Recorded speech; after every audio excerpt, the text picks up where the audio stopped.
if I had like a metal bionic arm, I think I could be a lot better, because one day it's good, the next day it's bad. I'm still learning, and I've still got a lot more to give, and yeah, I can still get better. But whenever you think you've got darts figured out, there's always some element. Every single thing is like a big jigsaw puzzle. You just put it piece by piece, and hopefully one day I've got one big jigsaw puzzle, and then I'll have a major at the end of that.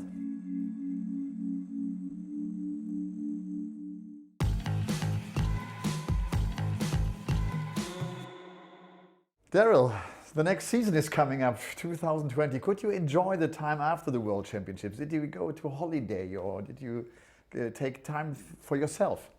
No holidays. I was just being a dad, really, enjoying my son, because obviously I missed him throughout all of last year, and then obviously his first year he didn't know much about, so he was too young. But yeah, this around Christmas, this is his second Christmas, but first Christmas he knew who Santa Claus was. So we had to give him the big build-up of the presents, and make sure you're being good, and yeah, make sure that he doesn't mess around, or else he's going to get a bag of coal for Christmas instead of nice toys. Yeah. But no, it was good just spending it with him, seeing his wee face on Christmas Day, seeing all the presents all around the living room. Yeah, it was worth it. So it's a good age, eh? Yeah. 1 or 2 years and he starts talking. Listen, he's so smart. He hasn't got his dad's brains, but yeah, he's very, very smart, and he knows what's happening. How was that year when you look back?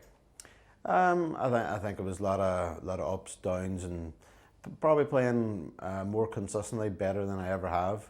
But then because of the standards so good now in the PDC, I'm still getting beat. But still happy to win.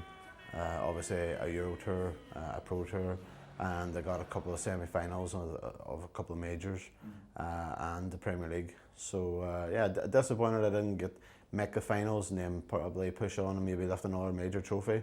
But no, I'm still learning.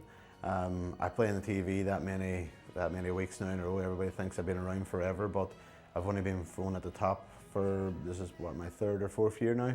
So it's still a very short period, but I'm still learning, and I've still got a lot more to give, and yeah, I can still get better. I remember in the beginning of last year, you said, oh, one of my goals is winning a European Tour event. And actually the second one you won, Hildesheim. Yeah. Did you reach this goal perhaps too early? You know, when you set a goal and it suddenly it happened? No, not really. No, I was once I'd done it, I realised how hard it was, and then I'm thinking, how does Van Gerwen do it so often? Because it's really difficult whenever you've got more than one gaming day. So you go and you play, and then you settle, go down. Maybe what time do you have food? What time do you just relax for half an hour? What time do you go back to the venue? So I'm still, because I haven't done it that many times, I was like still unsure. But eventually when Hildesheim, I was over the moon, and it was a very, very long day. But no, I was hungry to push on and win more. But then I remember that week I won Hildesheim on the Sunday, and that week I had the Premier League in Belfast, and just practicing on Tuesday, I couldn't throw, my arm was so sore. So it's so strange. I mean, if I had like a metal bionic arm, I think I could be a lot better, because one day it's good, next day it's bad. But no, listen, I want to win as much as possible. I don't want to be thinking, oh, I want to just get to the last 8 and I could keep it good for my rankings. Whenever I leave my son, I don't want to be going away wasting time. I want to be saying I was there to try and win that trophy, and whoever beat me played their best to beat me, and I maybe missed doubles, or they took out a couple of great finishes. So I want to make it worth a while whenever I leave home now. When you say it's my 4th or 5th year, is experience still a factor? Do you still learn from the years, and could you take something out of it to change it in the next year? Yeah, I mean, my first year was all about getting up on TV, trying to play well, and if you get chances of winning games, take it. So I was okay. So you done that, and then I was the underdog. And then whenever you're playing at the top end for a year and a half, then all of a sudden you're supposed to be the favourite in the game, and so the underdog. And he's kind of in the same position I was in a year and a half before, so I'm thinking, no, he's got a lot to prove. I'm as hungry as he is, but maybe the crowd are on his side more. So whenever you think you've got darts figured out, there's always some element. like the crowd getting involved and booing you and having the mentality to step back, take your time and hit out that double, well, it really matters. So yeah, everything's experience, as I say, from playing to crowd management to how you are on the breaks and just every single thing. It's like a big jigsaw puzzle. You just put it on piece by piece, and hopefully one day I've got the one big jigsaw puzzle and then I'll have a major at the end of that. How important is the ranking for you? You dropped out of the top 5 now, you're the number 7 in the world. Is that important for you?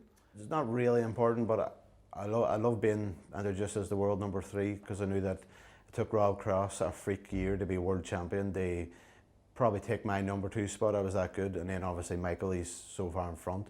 So whenever I'm thinking I could have been number 2 in the world, but Michael's so far in front that no, it's not so bad being number 2 to Michael van Gerwen.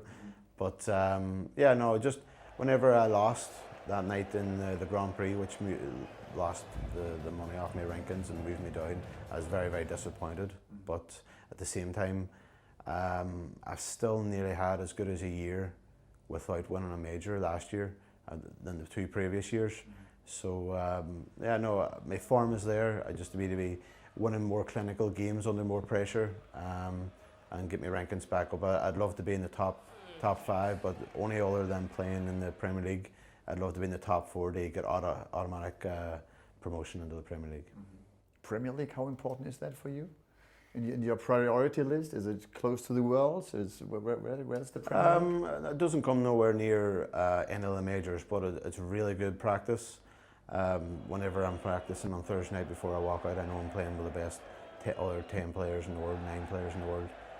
So whenever I'm doing that night, it's like whatever I practice tonight, play that, whoever I play that night, and I've got a day off on Friday, and then I know I'm playing well enough for the Pro Tours or European Tours or a major coming up. So practice-wise, it's very important. As for terms as compared to the World Championships, it's nowhere near, but you could always say the money's still nice. Yeah, I mean, the last year was pretty good. You reached the semis? Yeah, the semis was good. I still feel like it was a missed opportunity. I think Michael was there to get beat, and it was just one of them things that I'd never played at the O2 before, so I didn't know how the security worked. So it was like just a normal week. We had turn up on a Wednesday, and they have a hotel room for us, so we just go and practice, and I just practiced for 2 hours as normal. Because we had media day on the Wednesday, we had to turn up on the Tuesday, and the time we turned up on the Tuesday, I didn't get to practice. There was no practice room. And then the Wednesday we done media day, and I got 10 minutes practice, and I'm a big practicer, so whenever I was going in to play Michael, I had still negative thoughts in my head, like, oh, I haven't practiced enough on Tuesday or Wednesday.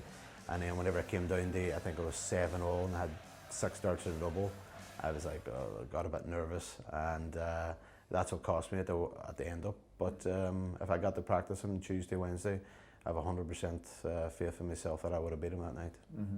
When we're talking about setting goals for 2020, is it like what you said, like to win a major again, or is it are you more looking to the ranking to get top 5? How do you set the goals for a year? I would love to win another major. Obviously, I would love to be a new one. I don't want to win the. Is there a favourite one? Because I've got the semi-finals of the match play twice, I'd love to get, and I possibly could have made the final twice. The 2 times I got the semi-final. I would love to have maybe won that, say, as a major. But as for the Pro Tours, I'd love to be a lot more comfortable on my rankings. And only thing I'm thinking now, I make a certain amount of money on the Pro Tours, be better than I have been the last 2 or 3 years. And then obviously just try and every day get to the last day of the Europeans, and I'd love to win another 1, maybe 2. But I'd be very happy of winning 1 of each, a major, a Pro Tour and a European in the 1 year, and for me I'd be happy. I'm not too greedy, so yeah, I'll be happy man then. Yeah.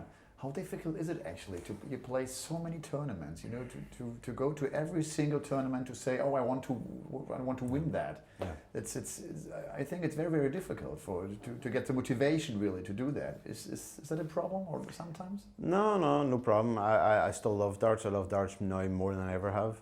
I play now 21 years, and I always say in all my interviews, the best feeling I get is beating the best players in the world, and that's whenever I know I'm still good. So for me, they turn up every week, try and beat the best players in the world and pick up the trophy or the check at the end of that day, end of that week. That's what it's about for me. Thank you very much. Thank you.